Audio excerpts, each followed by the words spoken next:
एक शहर में बहुत ही कंजूस पति पत्नी रहते थे। कंजूस इतने कि हर रात खाने के वक्त किसी ना किसी दोस्त या रिश्तेदार के घर पहुंच जाते। औपचारिकता दिखाते हुए पूछे जाने पर कि क्या वो दोनों भोजन करेंगे तो झट से उनके साथ खाने पर बैठ जाते। अपनी छुट्टियां मनाने कभी एक तो कभी दूसरे के घर डेरा डाल देते और खूब मस्ती करते।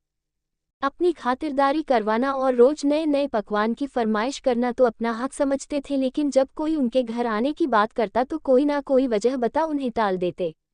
एक दिन उनकी बुआ और उनका परिवार बिना बताए उनके घर पहुंच गया।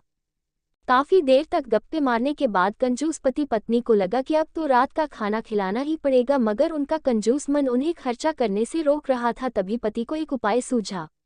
बुआ की तरफ देख पत्नी से बोला, आज बुआ बहुत दिनों बाद घर आई है, तुम जल्दी से और कुछ नहीं तो दाल चावल और साथ में मटर पनीर बना लो। मटर पनीर का नाम सुनते ही पत्नी परेशान, जब देखो मुंह उठा चले आते हैं, अब मटर पनीर पर इतना खर्चा करो। मन ही मन बड़बड़ाती हुई पत्नी जी रसोई में जा घुसी। पीछे पीछे पति महोदय भी पहुंच गए और अपनी योजना सुनाने लगे।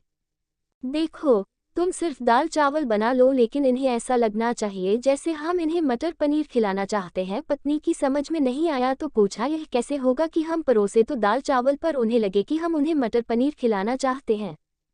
तो पति ने अपनी योजना बताई, ऐसा करना कि रसोई में जाकर दाल चावल बना लो, जब तैयार हो जाए तो मुझे आवाज लगाना कि खाना तैयार है, आप टेबल पर प्लेटें लगा लो। पत्नी ध्यान से सारी बातें सुनती रही और आगे की योजना सुनने को बेताब होने लगी। तब पति ने अपनी असली योजना बताई, जब मैं प्लेट लगा चुका रहूंगा तो तुम एक खाली कढ़ाई किचन के फर्श पर गिरा देना। तब मैं पूछूंगा कि क्या गिरा तो तुम जवाब देना, मटर पनीर की कढ़ाई गिर गई। अब मटर पनीर बचा नहीं तो दाल चावल ही खाना पड़ेगा।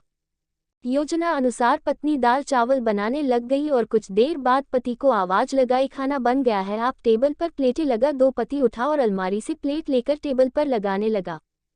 तभी धड़ाम से कुछ बर्तन गिरने की आवाज आई। पति ने पूछा, क्या गिरा दिया? तो पत्नी की तरफ से कोई जवाब न मिलने पर रसोई में भागा गया।